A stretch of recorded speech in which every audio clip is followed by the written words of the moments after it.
Bismillahirrahmanirrahim. Assalamualaikum warahmatullahi wabarakatuh. Alhamdulillahilladzi qad waffaqa lil ilmi khaira khalqihi walid tuqa hatta nahat qulubuhum li nahwihi famin 'azimi sya'nihi lam tahwihi. Fa ushribat ma'na dhamiri syani fa uribat bil hani bil alhani. Summa salatu ma salami laiki 'ala nabiyil afsahil khalaiqi. Muhammadin wal ali wal ashabi man atqanul qur'ana bil i'rabi wa ba'du. Asyhadu an la ilaha illallah wa asyhadu anna Muhammadan abduhu wa rasuluh. Allahumma salli ala sayyidina Muhammadin al-mukhtar wa alihi al-adhar wa ashabi al-akhyar adada ni'amillahi wa idhdhali. Rabbi shrah li sadri wa yassir li amri wa hlul 'uqdatam min lisani yafqahu qawli. Amma ba'du. Hadirin dewan juri yang dirahmati oleh Allah Subhanahu wa taala. Kita hidup di dunia ini tentu punya tujuan dan punya impian. Tetapi apakah tujuan, impian, dan juga cita-cita yang patut untuk dimiliki oleh seorang muslim, seorang yang beriman kepada Allah Subhanahu wa taala? Apakah tujuan hidup kita patut untuk mengumpulkan harta semata, menikahi wanita yang sempurna, mencapai jabatan yang setinggi-tingginya, ataupun memiliki, mencari popularitas orang-orang semata? Allah Subhanahu wa taala telah memberikan petunjuk kepada kita selaku umat Islam, selaku umat beragama, untuk memiliki tujuan hidup yang telah ditentukan oleh Allah Subhanahu wa taala. Allah berfirman, "Wa ma khalaqtul jinna wal insa illa liya'budun." Tidak aku ciptakan manusia dan juga para jin kecuali untuk beribadah kepadaku. Seperti itulah yang ingin Allah sampaikan kepada kita, bahwasanya Allah memerintahkan kita untuk beribadah.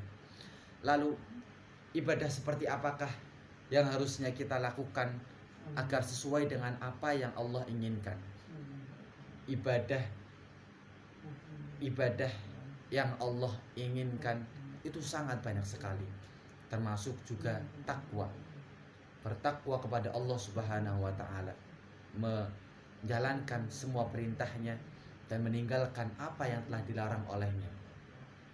Akan tetapi ada satu ibadah yang dimana Allah Subhanahu wa taala langsung yang memerintahkan kepada Nabi Muhammad sallallahu alaihi wasallam. Pokok dari suatu ibadah dan sesuatu yang akan ditanyai di alam kubur nanti, pertama kali yaitu as-shalah. Nabi Muhammad sallallahu alaihi wasallam mengatakan, "Inna awwala ma yuhasabu bihi al-'abdu yaumal qiyamah min amalihi sholatuhu." Sesungguhnya apa yang akan nanti dihisab, dipertanyakan kepada seorang hamba di hari kiamat yaitu sholatnya.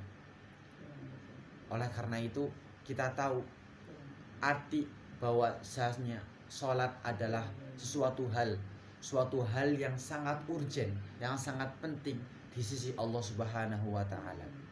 Oleh karena itu, tatkala sholat itu adalah hal yang sangat urgen, kita juga harus tahu, harus paham tata cara sholat, rukun-rukunnya sholat, syarat-syaratnya sholat, sholat seperti apakah yang akan diterima oleh Allah Subhanahu wa taala. Allah Subhanahu wa taala telah menas juga, telah memberikan sertifikat untuk orang yang bahagia, yaitu orang yang sholat. Tetapi tidak semua orang yang sholat itu nanti akan bernasib bahagia, karena Allah juga berkata berfirman dalam Qur'annya, "Wailul lil musallin alladzina hum fi salatihim sahun." Celakalah bagi orang yang sholat, orang yang lalai terhadap sholatnya. Akan tetapi Allah juga mengingatkan kembali bagi orang-orang yang sholat. Orang-orang yang sholat itu akan mendapatkan kebahagiaan baik di dunia maupun di akhirat. Tetapi orang yang sholatnya itu benar, orang yang sholatnya itu khusyuk, orang yang sholatnya itu menghadirkan jiwa dan raganya untuk Allah Subhanahu wa ta'ala. Allah Subhanahu wa ta'ala berfirman dalam surat Al-Mu'minun yang berbunyi, "Qad aflahal mu'minun alladzina hum fi salatihim khashi'un qad aflahal mu'minun. Sungguh pasti akan bahagia, pasti akan beja, pasti akan sukses hidupnya baik di dunia ataupun di akhirat bagi orang-orang yang sholat, yaitu mereka orang-orang yang mukmin yang menjalankan sholatnya dengan khusyuk. Lalu pertanyaannya, apakah itu khusyuk?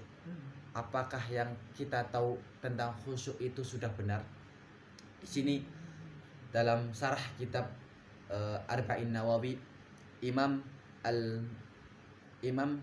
Al-Marzabani mengatakan, yahtaju al-musalli ila arba'i khisalin hatta turfa'a salatuhu.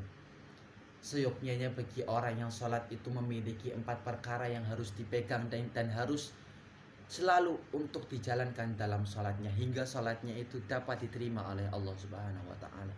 Apakah saja 4 itu? Yaitu hudurul qalbi, syuhudul aqli, khudu'ul arkan, wa khusu'ul jawarih. Yang pertama yaitu hudurul qalbi, menghadirkan hati tatkala kita sedang sholat.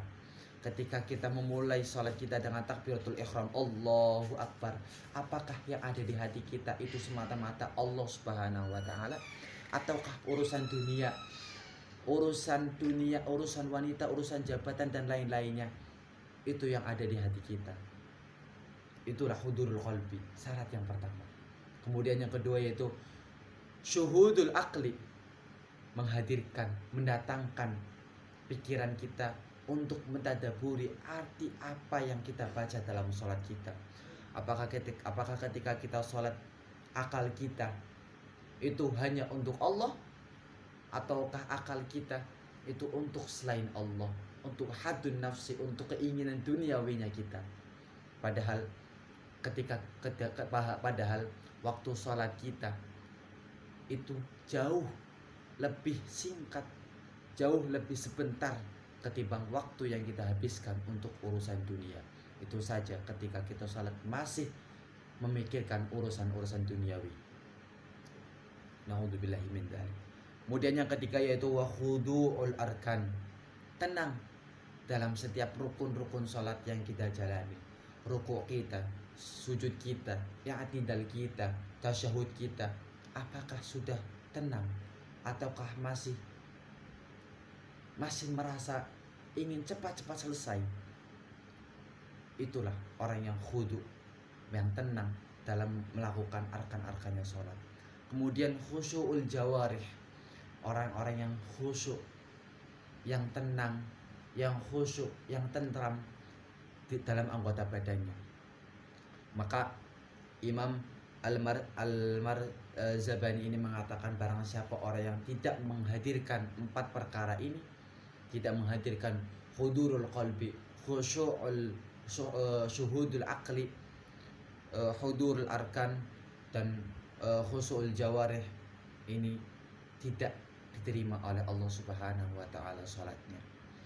Lantas kita mengajak kepada orang-orang yang sangat khusyuk dalam sholatnya, yaitu sahabat Umar ibn Khattab radhiyallahu an, sampai-sampai beliau meninggal dunia itu sedang dalam keadaan mengimami sholat subuh. Itu kenapa? Karena orang-orang kafir Quraisy, orang-orang kafir, orang-orang musyrik itu tahu kelemahannya sahabat pada waktu itu dalam sholat mereka, dalam sholatnya para sahabat. Para sahabat Abu Bakar Siddiq, sahabat Umar bin Khattab, sahabat Ali bin Abi Thalib, mereka ketika sedang dalam keadaan sholat lupa semua apa yang ada di antara mereka, lupa semua akan urusan dunia. Oleh karena itu, marilah kita koreksi diri kita. Kita koreksi sholat kita. Apakah sholat kita sudah sesuai dengan apa yang Allah dan Rasulnya inginkan? Apakah sholat kita bisa merubah kita dari perbuatan yang tercela, yang bisa menjadikan perbuatan sholat kita, atau yang menjadikan sholat kita membuahkan hasil perbuatan amal baik? Karena Allah Subhanahu wa ta'ala mengatakan, As-salatu tanha 'anil fahsya'i wal munkar. Salat itu bisa mencegah dari perbuatan keji dan mungkar. Kita lihat salat kita apakah sudah bisa menghindarkan diri kita dari perbuatan keji dan mungkar. Syukran hada minni wal afu minkum. Wassalamualaikum warahmatullahi wabarakatuh.